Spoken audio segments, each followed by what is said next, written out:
Welcome, Diane and Ross. Hello. This isn't the Traitors. This is all for real. This is me looking at Ross in the eye because, Diane, share with everybody, this isn't the first time that we've met. No, this is actually the third time we've met. Apart from the Joe Lycett show. The first time was back in 1995, January, when my family appeared on Family of the Week on the Big Breakfast Show. And Gaby was one of the hosts. And Ross, how old were you at the time? I think I was about 1 year old the first time we met. And 1 year old. I can't remember it, obviously. Well, you sat on my lap. Yeah. I did. And I cuddled you often. Yeah, often. Because you were... I was a big cuddly baby at that point. You were adorable. I was a big cuddly baby. It is so surreal. So there I am watching Traitors. No, wait, I know. Did you recognise me? No, I'm going to say no. I'm going to say no. There I am watching it like everybody else, taking and thinking, oh, isn't it amazing? They're mother and son. Look what he, is he a traitor? Oh, all of that. Like everybody else, umming, ahhing, oohing. Then I go on Joe Lycett's show, dressed as a dinosaur. Yes, this this is surreal in every way. And your mother comes up and said, guess what? Ross sat on your lap when he was 1, but didn't say why. And I was, what? With no context, that does seem a bit odd. Oh, my word. So let's go back. I tell you what, we're going to end with Traitors because that's the last thing that people saw you with. We're going to start with, how on earth did you, how did that all go about? So you were on the Big Breakfast with your sons. Tell me. It used to be a great show. I don't know whether it's still on. I just love family. No. Is it not? I just love the Family of the Week, and they always wanted to do fun things. Oh, you see, it's fabulous. And I thought, do you know what? I think my family could do that. And I applied with my dad. And because my dad was a great character, and sadly Dad wasn't allowed to do it because he didn't live under the same roof, but they just went ahead. I got time off work, which was unheard of, really. And we did it. What did work make of it? Well, they all thought it was a bit mad, but I just got the go-ahead to go on it. And then, and the funny thing is, we had an absolute ball. Oh, but the next year... I'm pleased you said that bit. But the next year then, you did a road show. Yes. You came to Bangor. Yes. I got a phone call to see if my dad wanted to take part in the Pensioners Talent Show. Honestly, no, I'm not kidding you. So Danny Minogue hosted that, and Ross's sister, my eldest, introduced Dad on the talent show on the Big Breakfast radio show the next year. So Danny Minogue is going to be coming on this podcast soon. After this, I'm going to ask her if she remembers. She will, because it was a terrible joke. I doubt it. It was, to be fair, and I have mentioned this before, so there were 3 old age pensioners. Dad told a joke, wasn't great.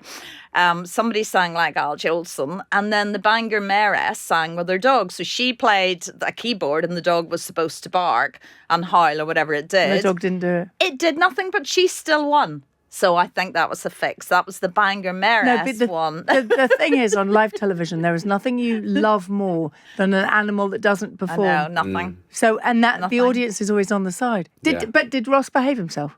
Yes, of course he did. Yeah. And he behaved himself on the Big Breakfast. Yeah, he was good. But he was a good, cuddly, sort of good-natured child, really. So was the Big Breakfast, was that specifically a Northern Irish thing or no? No, it was on like Channel 4. UK. They came to our house and did a recording. Do you remember the recording? It's hilarious. No, I do remember. The introduction obviously Mum's got You all won. these. No, I know exactly. So I don't remember being on it. Mum's got all these family tapes, and I have seen it maybe once or twice. But I thought it was a Northern Irish thing. No, so when my partner Rima was... asked me about it, and I go, okay, so she's like, whose podcast are you going on today? And I'm going, Gaby Roslin's podcast. And then I say, Gaby Roslin held me as a child. And she's going, how? Why? And I'm going, well, because we were on this this show back in the day. And she's going, oh, so you and Diane, Mum, you were born for this, basically. And I'm going, she's quite well. right. I think Mum's groomed me to come on shows because not only did you force me when I was 1 year old without consent on the Big Breakfast, but you then got me into the Traitors. You persuaded me to get on the Traitors as well. So the whole thing is you were born to be on television, and then your brother is in Game of Thrones. Mm-hmm. You look what you did to your children. I know. And my daughter's she's been on TV as well. What's your daughter she's done? She's an actress too. What's she been in? She was in Call the Midwife briefly, but she normally was doing musical theatre. So she travelled around doing that. What shows? Because now you're talking my language. I love musical theatre. Well, she did. Well, she was on Top Girls, wasn't she? She did Top Girls, and she worked with. Oh, I've forgotten the name. Simon McBurney's theatre show. What's it called? It's physical theatre. That's shocking. I've forgotten. But she's been in that, and she's done crimes in cold, warm countries. Is it hot countries, cold countries? You put me in the spot. It's fine. The hilarious thing is, so my siblings they're a lot older than, well, not a lot, but they're like 6 to 8 years older than me, and they're both actors. And like my childhood, all I remember is complicity. Theatre complicity. Complicity. That's Thank it. you. That's where she's been. Jo was she did a lot in that. Yes. Right. Yeah. Yes. Thank you. But my memory of that is being like essentially dragged when I was a kid. That's like how I felt about it. I was dragged to these. I thought you were saying that you did drag. No. Cool. I was dragged to these theatre shows, and I say drag because now I love the theatre, and that's like my industry now as well. But you know when you're a mom, but just when I was a kid, to have do you know what I mean? Every experience, and we are very creative. No, but like though. it was my older brother and sister's like thing, and they'd be like, okay, and it would be like every week I'd have to go to these different theatres, or every couple of weeks to these different theatres. That's a lovely thing. It's a lovely now Gaby. that I'm an adult, I'm going, and this is my industry as well now, and I'm going, wow, like that was incredible to be surrounded by that. But as a kid, I was just like, I don't care about any of this.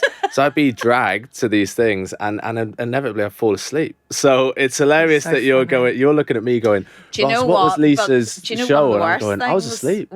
I went to see, oh my God, what's wrong with me today? Lord of the Dance, right? Yeah. So the first one that came out.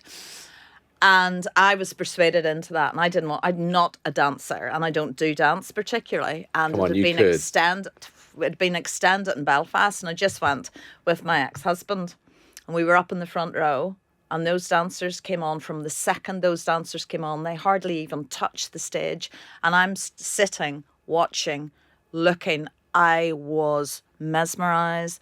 I cried because they were so talented, these Irish dancers. Anyway, Ross wasn't born, and I felt guilty that Lisa and Michael, his siblings, hadn't been asked. So I said to my ex, we're very friendly with him, so I said, would you mind, I'll split these ticket prices, would you take Lisa and Michael to see this? Because I cannot keep this performance all to myself because it's mesmerising.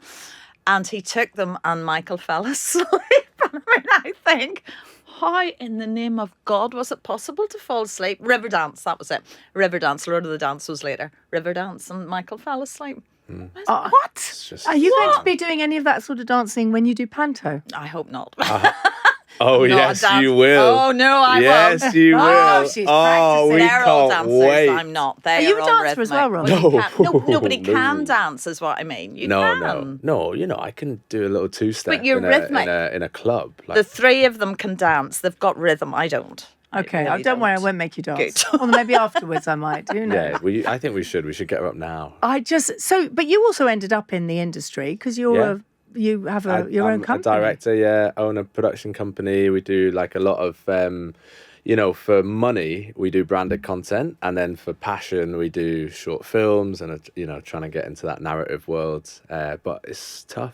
See, so it paid off going to the theatre. Yes, you see, it's all Well, thanks exactly. very Listen, this is creative. what I was saying. It was very, like, in hindsight, it's the most wonderful upbringing and seeing all that. And obviously, it's like, it's got me into what I want to do. But at the time, you were kids. Like, you don't. But I remember Ross care. came to me. So Lisa, when she was 13, said, I want to be an actress. And I said, oh, no, you don't. And I said, it's such a difficult world. So when she was about 14, she played Laurie in our local theatre in Oklahoma, lead girl. And they were all great, all of them. She was animated. She was lit up from inside out. And I thought, nobody stopped me being a teacher. She has to go through it, and it is a difficult career. Anyway, he came to me, and it's not been easy for her, by the way. Out of all of them, acting, particularly for females, very difficult. it's a hard job, Anyway, he came to me at the age of 18, 19. He said, Mum, I want to go to study music at university. And he said, but I've been told there's no work out there. What do you think? And I said, I think you have to follow your passion because you do not want regrets. And in the end, actually, you've trained yourself. You had all of that grinding, but you've trained yourself to do. I did music, and then that's kind of what I always wanted to be when I was a kid. Was I'd look up to like distinctly Robbie Williams, which is hilarious because now as an adult, like Robbie, I love you, but at the same time, he's not. He's not. Well, you have other types of music that you've been introduced to do or something like that. And when I was younger, that's like who I loved, and that's just what I wanted to do. I just wanted to be a singer. Do you still sing now? In the shower. You can sing now. You want to sing now? No, he honestly doesn't sing. We'll be your backing singer. Well, you might. Definitely not. Definitely not. Well, if I'm going to do it, it's going to be so low. No, I'm not. No, he I can't. actually I can do it in the shower. I love to sing, but I wouldn't do. I've gigged and done all that, and I studied it, whatever that means, because like I just think. Lovely though. How wonderful! Oh my God, to study amazing. Something that you really love. I agree with very you. lucky. You see, it was amazing. I mean, I can't say you. that I went to many of the lectures, and I paid a lot of money for a little bit of paper. So who paid a lot of money? My dad tells me it was you me, do have actually. a debt. No, yes, you're quite right. And then I was doing that, and then I realized that very quickly that I wasn't like I didn't have like a real natural ability to see a guitar or see a piano and just pick it up and be able to play it. Whereas all my peers that were, because I went to a conservatoire, darling. It's very. Where did you go? Like, Which one? Leeds College of Music at the time. It's called Leeds Conservatoire now. Yeah. And it was full of like the most amazing musicians that were surrounding me, and they could all just look at something, having never played it, and just play it without a second thought. And I was just never that person, and I lost loads of confidence. But then what then happened, which was beautiful, was that I picked up a GoPro at the time, a little camera. Started making little skate videos, and then started making little music videos for my friends who were at uni. And then I became the music video guy. Like I became. Oh, wonderful. Yeah, and then once I graduated uni, I was making more, and it wasn't a lot, but I was making more money doing the little music videos for 50 quid than I was doing any kind of gig. And then it just kind of. I love how things happen. I love it. That you never know, and you don't know what way your life's going to go and what opportunities come your way. Exactly. That's so wonderful. He did have. I like to say he did have instrumental lessons. He had piano lessons. He had drum lessons. You might have even had guitar lessons. He had trumpet lessons. And I remember him coming to me one day and saying, all of those? Mum, oh yeah. I didn't have guitar. Well, I wasn't sure about guitar, but he said the rest. And he came to me and he said, Mum, I haven't practiced the trumpet. Can you tell the teacher I've been ill? And I went, no, you have to tell him you haven't practiced. I just couldn't do it. I wasn't a born musician. Hold on. Whoa.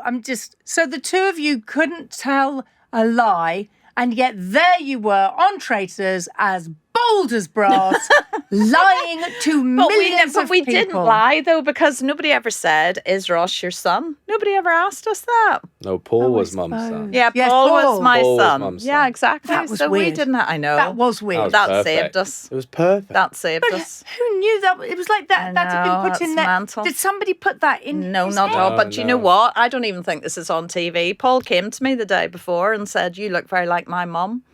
And then, of course, my response was, so she's gorgeous looking and very sexy. And he went, absolutely. And I went, oh, well, that's okay. Honestly, that happened. He actually said that to me. Because I've now seen a photo of his mum. Because he was so, I don't think I look like her. But I can see, if you take him and his brother and Paul, they've all got the same jawline and forehead and widely spaced eyes. Let's go back to how it all happened then. So how do you get on Traitors? Not that I'm looking to do it, but, how does that... Well, there's basically an online form. So my kids were Lisa and Michael, I don't know about you, Lisa and Michael were obsessed with it. And they had said to me, you need to keep watching, you need to watch. And I was busy, so I didn't watch. And it was Christmas and all my family were together, which is like the best time when we're all together. Lovely. And normally I'm just busy, but we all got a tummy bug bought by one of the grandchildren. So we were all a bit flat out. It took us some turns to be ill. And it was my turn to lie on the couch, and it was the penultimate episode of the first season of Traitors. And they said, watch this, you'll love it. And I looked and I said, oh, I could do that. And they went, what? You would be awful. You'd be opinionated. You'd be gobby. You would not last. In fact, you probably wouldn't even get on. So then we watched the last episode and I said, oh, I'm sure I could do this. So they made me play werewolf, was it? It's a game where you have to guess who them. And my eldest boy kept saying, you're lying. I know that it's you. I know. And it's kept going. And then my daughter flippantly sent me an application form in January. And that was it. And I thought, okay, let's go. But did you know that so how did you get involved? So I didn't tell anybody. No. So what happened was, for me, it was like, I just get this phone call off Mum. No, it was FaceTiming. I wanted to see his face. You know, we don't talk all the time. We're not one of them, you know, the mum and son or family that like we chat every day. So. Well, we still text. We still text and stuff, text but I get a FaceTime off Mum. Yeah, you never get FaceTime. I'm going like, whoa, what's going on there? And then answer, and I'm going, you're right, Mum. And then she just, you know, I could just feel this kind of pent up excitement going through. And I was like, you okay, Mum? Like, what's going on? And she's like, Ross, I've just got something to, you know, it's going to sound a bit weird, but I've just got something to ask you or tell you. And I'm going, okay, go for it. Shoot. Sure. And, the idea that you didn't have any idea what she was going to say. No, I had no idea. So Lisa and Michael were quite obsessed with it, and I knew what the Traitors was, and I'd maybe watched an episode, but I didn't really know like what it was, and I didn't know it was such a big thing at all, like not at all. And then Mum just all of a sudden was going, look, I've applied. I'm kind of, you know, at the one of the last stages. I think you were a bit more than halfway. I think you were kind of. She was like, I'm pretty much at one of the last stages, but they've asked me if I've got any family members, like any children that might want to come on, and I was just like, what the, like, I was just going, what is going on? Like, it was mental. And then I think I even like, and then you asked me, and you were going, you know, would you want to come on? And I just straight away was going, no, absolutely not. Like. I don't want to, you know, I didn't know what it was. Like, I was just, she's going, do you want to come on some game show? And I'm going, no, I've got stuff to do. Like, genuinely, I've got stuff to do. And then it was only after, like, you know, we were going, okay. And I'm going, Mum, you're mental. Okay, bye. And then I go to Rima, my partner, and I'm going, Rima, Mum's just said this. Like, this is But nuts. do you know what happened? Because this is laughing. quite dramatic. I don't think we've told anybody this. So he had said to me, you'd be telling me what... Oh, no. So we had another phone call. And he said, right, I've spoken to my business partner. And Mum, to be very honest, well, there's a couple of things. I don't want you telling me what to do on national TV. And I said, but I'll be telling everybody what to do, so you won't stand out as somebody that's different, right? As you can tell, Mum doesn't normally do this. She would never normally tell people what to do or talk over people. No, I'm just or opinionated. Like I don't tell people what to do. I'm opinionated. But anyway, I think she's fantastic. Then he said to me, Mum, I don't honestly think I can leave all the workload to my partner, because they're young lads set up this business together. And I went, okay. And then he said, ask Lisa. And I said, well, I'd love to, but I don't want to put her under pressure, because she would love to do it. She's got a wee one. They're moving house, as was his brother, 2 wee ones and moving house. And because his elder brother doesn't look like me at all. We'd have got away with that, and he'd have been a traitor from the beginning. I know he would. Anyway, I said, so he said, no, Mum, Lisa's an adult. She can decide herself. Ask her, okay? So I ring Lisa, and she said, hi, Mum. And the next... Bear in mind, at this point, I then rang my business partner. No, but we haven't got to that bit. No, because I rang my business partner and I go, Paddy, look, Mum's just asked me this thing. Like, I've already said no, mate, but, you know, what do you think? And then he just turned around, because he knew all about it, and he just went, do it, 100% do it. And then I ring you back. Then I'm, how are you, and then I can see, it says Ross is ringing me, and I go, oh my God, so I've not asked you, what are you ringing for? And I went, oh, so you were taking the dummies off Louis last night. Oh, you were that close. Yeah, I wanted to know how it had gone on. So what they did was they collected all his dummies, put them on the table, covered the house in glitter, because the dummy fairy had come that night and left. I know. So she was telling me all this. I mean, obviously I did want to know, but So then, and he'd left, the dummy fairy had left some presents, and the house was covered in glitter and taken all the dummies. It worked, by the way. For anybody out there who's trying to get dummies off their children, it worked. Anyway, so I was just wanting to know how it went, and that was fine. And I said, so I'll ring you later and we'll have a proper chat. I rang him back and he said, I lied. I hadn't told Paddy at all that I was going to go on Traitors. So I have just been on the phone to him. He says it's okay. Go. He'll take the workload. Just go for it. And I thought, okay. How fantastic. And that was it. And imagine if Lisa had said yes, or you'd said, let's sliding do it for doors Lisa. moments. Sliding doors moments. It was completely. We would never have had but Ross's. We would never have all the roast dinners. People knowing about how shit your roast dinners are. We would never have had that. Those wonderful moments. It's very interesting when I was obviously doing my background reading on it and everything, and I've got to the extent that if one more person says to you, "Has this changed your life?" You're going to scream. But what I like is that the two of you, you obviously really got something out of the experience. Yeah. You really did. Yeah. I mean, it's not every day that you go on with your mum or you go on with your son. Like, I think us more than anyone, everyone individually goes on and they have that experience and it's amazing. But like, you don't have it's that a very with your shared thing. I think there was for us, there was a naivety of what, I mean, I honestly thought I could pop up on TV and my kids and even my hubby, because he found out accidentally as well, they'd go, oh, it's Diane. And because I do have a naivety, because I don't watch a lot of reality TV. I mean, I used to watch Big Brother, but then I stopped, and I don't follow celebrities and stuff, so there was a naivety. But we've honestly, and I think this is important to say as well, we've been talking about it on the way here. So I was at Mighty Hoopla recently, and I went on stage to introduce Bewitched, and I mean, there was a lot of cheering and screaming and getting on, and it was like, because it's sort of passing us by a little bit, because that's nice. We've still got our own jobs as well. Well, you've got your job and I've got my life, and anyway, my friend said to me, I showed it to my friend, and she went, God, that's addictive.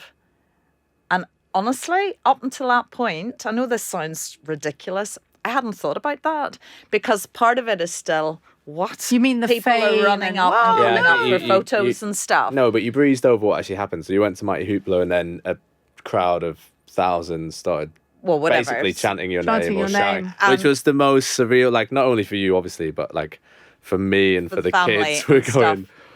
Mum's a rock star. Like, Mum's an actual rock star. It's a weird existence. But what my worry was that maybe I am just letting this pass over. And when it will, because it should, well, it probably will come to natural end unless I had established, I don't know, something. But for now, I use platform for raising money and things like that. But anyway, I sat down one night, because we've got building work continually going on in our extension, and just looked at things, right? And I thought, what happens if it is passing me by and then suddenly it stops? And then I think, oh, I'd like that again. I'd like people to say, oh, hello, there's Diane or whatever, because I love a chat to people. And I actually sat down and I looked at all the things of Ross and me. And I just laughed, because they've got like Ross and Diane's best bits. They've got, Ross's wink. They've got Ross's and all of it, and all the silly memes they've made of us. And do you know what? It's the memories. And even if it does completely stop dead, we have had the best time. And what mum and child could, and I had to sit and talk to myself and think, actually, it's okay. The memories will be amazing, and we'll always have them. And who else has had this? Nobody in the world has had this, and I love it. But it was, and I thank my friend. I had a gin party last week, as you do, gin and pizza party. I saw it on your Instagram. I sat with my friend in my gin corner, and I just said, I want to thank you, actually, because you've made me sit down and take stock of what's going on. Because it would be very easy just to breeze along thinking, oh, this is nice, this is fun, or just this is all weird, and then go, oh, it stopped or whatever. And I don't ever want to be that person either. And I don't want to be clambering for attention or anything like that. So just sat down and thought, do you know what? It's been amazing. People get very intoxicated by the word, I hate the word celebrity. I think it's just, but people get intoxicated by it. And a lot of people who come through reality shows, interestingly, say the same thing. There are lots who then get, they just want more, more.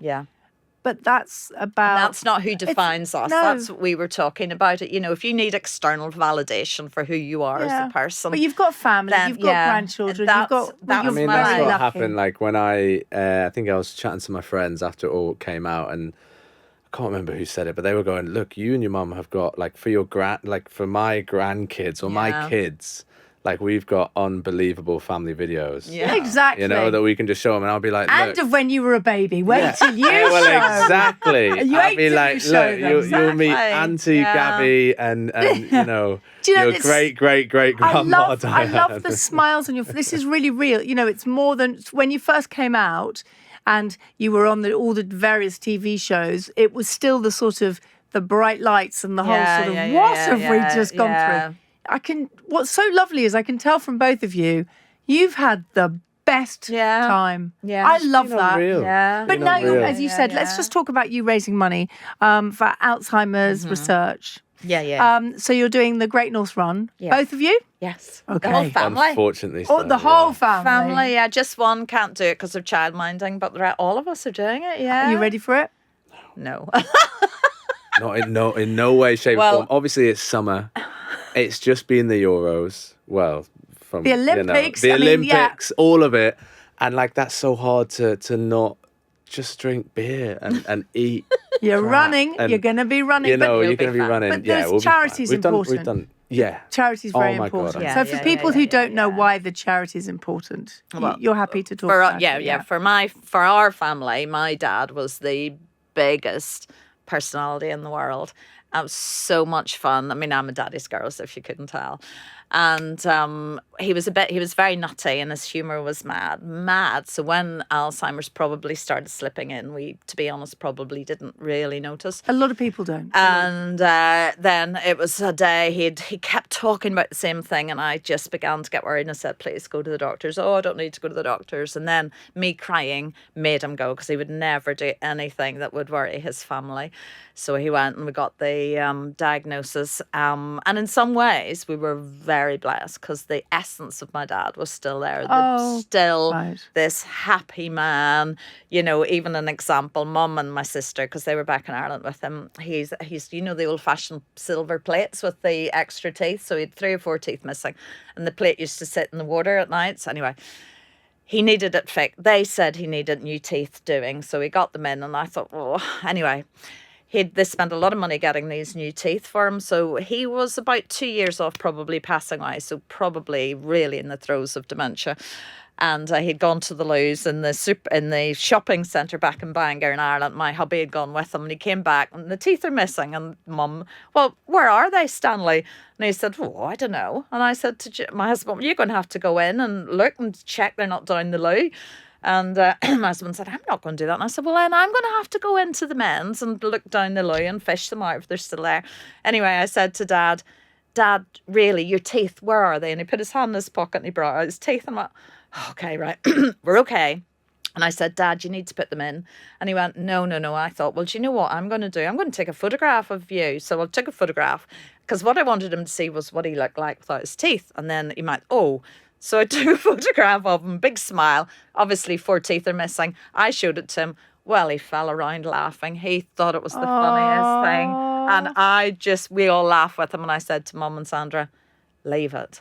He just still had the same sense of humour. Wonderful. And then another time we took him for an afternoon tea in a really nice hotel in Belfast, because he'd been ill and we just wanted to revisit what we used to do, And it was a bit of a long story, but my sister does the accounts for this hotel, and so she parked up in the staff area, and there was a luggage trolley, and I said to my sister, let's put Dad in there and I'll get in with him. And she, what? And I said, but that's what we used to do, we'd go with Ross and his stepsister Sophie and push them in the luggage, and we'd all laugh and everything else. And I said, I'll go on with him. My sister, oh, good God. So my dad and I are in the luggage thing, and he's starting to sing, and I'm like, oh my God, we've got Dad back, because he'd been ill and so on and so forth. Right, we're going to go in for afternoon tea. We just needed the atmosphere, because we were a wee bit nervous about how it would be. Go into the rotating door. My God, we must have gone around 10 times before he worked out how to get out. Fell into the restaurant, caused this because it was quite quiet. Anyway, no problem. He's still laughing. We sit down and we've gone through the food, and he got a little chocolate mousse, and there's the cardboard on the bottom. He's trying to eat through the cardboard. And I said to Dad, can I have your mousse? And he went, no. Now, he knew, he was never aggressive, but he knew there was something not quite right, but he didn't know exactly what that was. And I said, Dad, can I have a share of your mousse? Of course you can, love. And just handed it to me, and I went, that's gorgeous. Slipped away the cardboard. There you go, thanks a lot.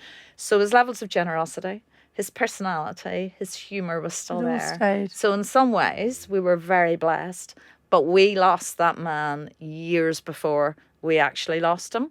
And I think it's got to be one of the most cruel diseases in the world. So whatever we can do, we did a Tough Mudder years ago to raise money. I was just about to say, like, the amount of times I've put an oven pizza in and the cardboard's still been in the bottom, and I've had a bite of it, So I think that's just a general. That's just a general thing. It's a family trait. Yeah. But we met. We absolutely. And when he passed away, the funeral, we had lots of family videos of him, just us all together, because we do a lot. We always did a lot of family parties, and we still do when we can. And Dad and Mum were always in the midst of our family parties, and to have been lost to such a cruel disease, it's very we've cruel. got to it do really what is. we can. But you're raising awareness, and you're raising money. So Yeah, thank you on behalf of the absolutely. charity as well. And it's really important that you talk about it. But honestly, hand on heart, I mean, Ross, you and I, we are go going way back. Yeah, we go so far back. Way back. We are before you leave. And we'll put it on all of our socials. So wherever you're listening, just have a look. We're going to reenact the moment from the big breakfast where we first met, and you sat on my lap, Gaby, and leant on my shoulder. Are your legs? Are they I'm up ready. for it? Are you I'm up for ready. it? I'm a lot bigger now, It's fine. We'll do it. We'll do it. You two, thank you so much. That's You're a pleasure. just a Thank you joy. for Absolute asking pleasure. us. Thank you so Thanks much. for having us on. Gaby Roslin Podcast.